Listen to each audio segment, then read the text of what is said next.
ค่ะกราบสวัสดีอีฟซี่ทั้งช่องของสงกรานต์นะคะมื้อนี้จะมีแนวทางของ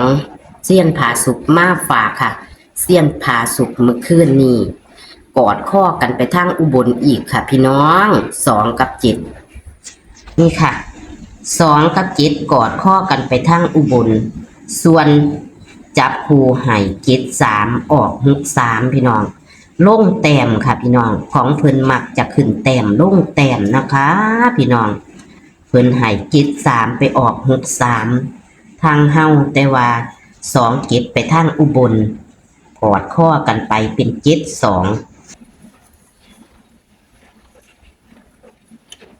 ค่ะในมื้อนี้วันที่20สิงหาคม69นะคะ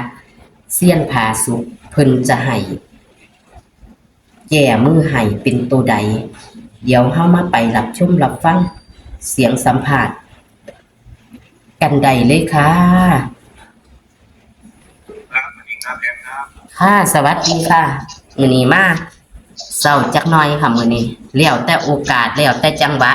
นี่แหละผมก็กำลังจับโทรศัพท์มาเสียแกคือกันค่ะบัดเดียวของวันที่20มาเนี่ยนะมันไปทางอุบลมันกอดข้อไปทางอุบลวันที่แอบน้อยๆนั่นน่ะแอบเลยค่ะวันที่19มื้อคืนนี้เนาะผมเนี่ยวิ่งผมคือแต้มผมอธิบายให้ดอกกันเพิ่นฟังคลิปผมน่ะผมอธิบายไว้ถ้าเพิ่นตามมาเรื่อยๆผมเพิ่นสิดักทางถึงปั๊บเลยนะผมก็เว้าอยู่มันจะขึ้นแต้มลงแต้มก็ว่าอยู่เนาะค่ะม่วงแต่2หาลังเทื่อขันนั้นมันสิลง1ขัน1ผมก็จับ1 4ไว้ผมว่าจังซี่เพราะว่า2 4มีแล้วผมอธิบายไปใน FC ใหม่เพิ่นเข้ามาเพิ่นมันอาจจะบ่ทันได้รู้ทิศทางนี้เป็นคือการผมก็เว้าอยู่มันมีโอกาสแค่ลงแต้มถ้าขึ้นแต้มผมว่าถ้าลงแต้มมันก็สิเป็น6 3 6 4ห้องหยังผมก็เว้าไปจังซี่อยู่น้อยๆเนาะค่ะผมเฮ็ดไว้มันก็ถืออยู่แนวผมเฮ็ดไว้นะเฮ็ดตัวถ้าสมมุติมันหลุดหนีมันสิมาแนวนี้ถ้าขึ้นแต้มมันจะมีตรงนี้ผมก็เฮ็ดไว้มันก็มีอยู่แนวมันออกมาก็เห็นโลดมันตัวมันถือมันมีอยู่63แล้วทางจับให้บ่ถูกบัดนี้ผมที่คัดสรรให้นะคัดสรรแล้วมันก็ได้73 74มันก็ขึ้นไปซะหน่อยอันลงไปซะเนาะมันลงแต้มค่ะ2คือกันมันอีก2นี่มันขึ้นเป็น3ซ่านั่นน่ะมันก็เลยบ่ถือซะล่ะถือว่ามันบ่เข้าอะไรอะเด้อเบิดทั้งเลขจับคู่ทั้งเลขวิ่งก็รุดน้อยเนาะค่ะเอาไม้ค่ะเอาไม้อย่างจึงนี่ล่ะอยู่ที่ผมเนี่ยกับพี่หน้าเบิ่งเลขผมมันมักจะเป็นแนวนี้ช่วงนี้ค่ะมันร้อยขึ้นร้อยลงเนาะไปในร้อยใกล้ๆอ่ะล่ะพวกนี้ใกล้ดอกเขียวนี่มันรุดกับพวกไก่คือกันเลยอ่ะเด้อค่ะแต่ว่าก็เดินไปตามสูตรของตัวเองแหละน้อยอ่ะเนาะค่ะขอโทษหลายๆว่าหั่นก็มันกันรุนอยู่หั่นล่ะถามมีคุณพ่อคุณแม่ผู้ใดเพิ่นเอามาสิมาตามมันมีเพิ่นจับเพิ่นก็สิเสียเงินนั่นล่ะขอโทษหลายๆเอาแค่ตัวไม้ครับมื้อนี้ก็เป็นมื้อวันพฤหัสน้อยเนาะค่ะวันพฤหัสอันเขียนวันที่แล้วก็ค่ะเขียนได้ต้นนอกเนาะเลขน้ำโชคขอให้เข้าเด้ออย่าให้หลุดเด้อจังไดก็ได้มันหลุดมามื้อนึงเนาะอาทิตย์นี้ก็เอากันหลุดมื้อนี้แล้วเนาะค่ะมื้อวันพุธเนาะอาทิตย์ก่อนก็หลุดวันพุธคือกันค่ะเอาวิ่ง1 กับ 2แอบ1 กับ 2ค่ะมันอยู่เดี๋ยวนี้ระหว่าง8 กับ9ระหว่าง1 กับ 2นี่ล่ะเดี๋ยวนี้แต่ว่าผมตัดสินใจเอา1 กับ 2ค่ะเพราะว่าสูตรวิ่ง8 กับ 9มันก็บ่รู้จักเทื่อคือกันผมเอาสูตรบ่รู้สนามมาใส่กันกับสูตรนี้มันต่อไปค่ะวิ่ง1 กับ 2ค่ะคู่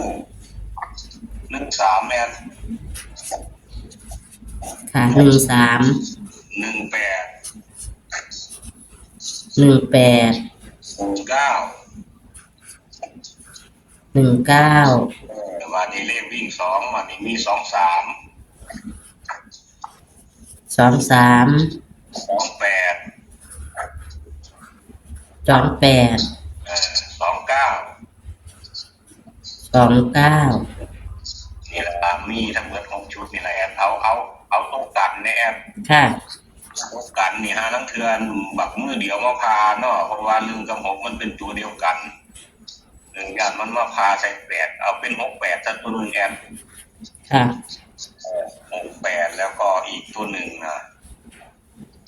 ลังเทือเนาะ2นี่ลังเทือลังพ้นเพิ่นก็เอาไปปีนเป็นอะไรเนาะในหลักสูตรของลังอาจารย์ผมเคยใส่อยู่มันเคยเป็นอยู่ในแอป2ตีลังกาเป็น5เนี่ยเอาเป็น1 5ซะแอป หาลังเทือ1กับ2มันยอดก่อนก็แต่ของมันติดทำไม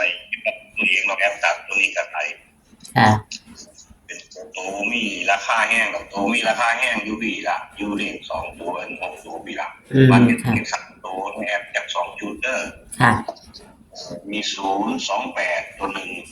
028กาอีกตัวหนึ่งกา928แอบ 928ผมมัก28นี่ล่ะแต่ว่าเลขมัน3ตัวผมบ่เน้นดอกเด้อ ค่ะ ผมบ่เน้นนะคือ2ตัวมีเน้น18กับ28แอบ ค่ะ เป็นจังไดว่าตามทำลายมันเนาะคือว่าการเลขถ้าได้วิ่งผมมันยังเป็นคืองวดที่แล้วผมให้2กับ7เนาะ2คือแต้มเป็น1ให้2คือแต้มเป็น3เนาะคือเป็น1แต้ม7นี่พันลดแต้มมันสิสลับกันเนี่ยสังเกตว่าเลขผมเวลามันคือแต้มลงแต้มหลักได้แบบ18กับ28เลยเด้อ ค่ะ ตอนน้องๆเพื่อนมนุษย์แอดผมแม่งว่าไปกลับมาที่ถึงได้เว้าก็ได้เพียงอะไรล่ะ บ่ผิดจ้ะค่ะ แอดกับฟังอยู่ค่ะ ได้ก็ขอให้เข้าหน่อย ค่ะ เนาะ วิ่ง1กับ2เท่ากันเนาะค่ะเนาะ ครับ จับคู่1813ก่อนจังซี่ล่ะจังซี่แล้วบ่ว่าแต่เจ้าแล้ว แอดก็เว้าผิดเว้าถือคือกัน13 18 19 23 28 29ตัวกัน68 15ตัวเน้นมี18กับ28เนาะค่ะเลข3ตัว028 928เน้นตัวใดตัวหนึ่งบ่ค่ะเลข3ตัว 3ตัวมันเสมอกันเพราะว่าผมเอา28ออกมาจากในนี้นะแล้วมันเอาเลขเก่าเป็นหลักใหม่คือ ค่ะ นะครับเน้นกับเท่าๆกัน เน้นเท่าๆกันเนาะค่ะ ถือว่านี่แล้วในเลข2ตัวนี่ล่ะ ค่ะ ราคาต้นชอบ02อยู่ไว้บนตัดเอาเด้อเพราะว่า02เขามีราคาอยู่ได้0203นะเด้อ ค่ะ มันมีราคาอยู่แต่ว่าผมเอามาไว้นี่ละ02กันผมดีเขาออกไปอีกมันก็จะหลายไปอ่ะนะ ค่ะ ที่มันออกบ่อยที่สุดน่ะก็มี27 28แอบนอกนั้นก็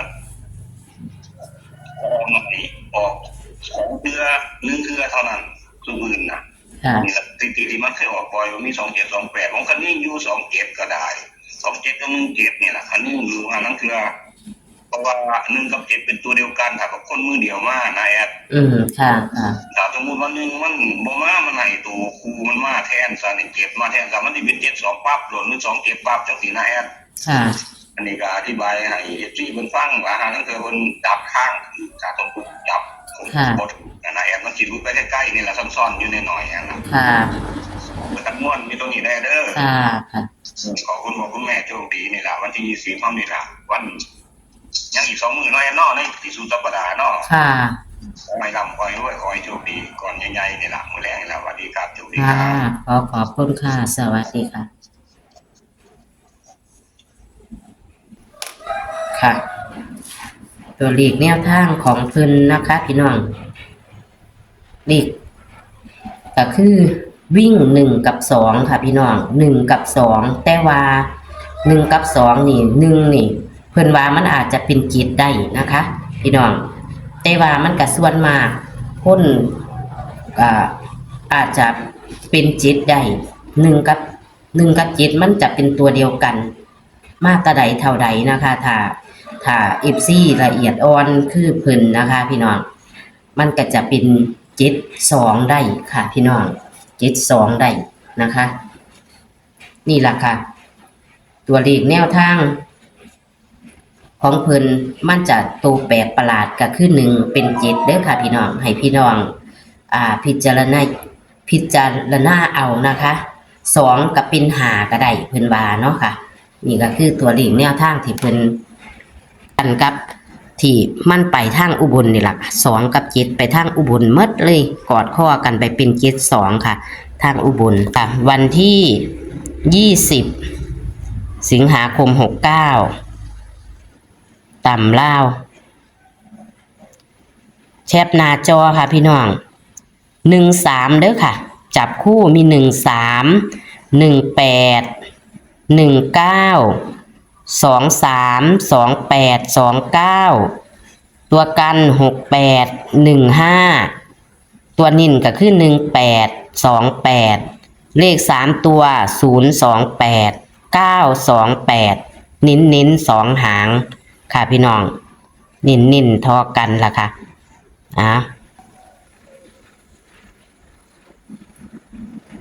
ขอให้โชคให้หมานกับเซียนผาสุกต่ำล่าวันที่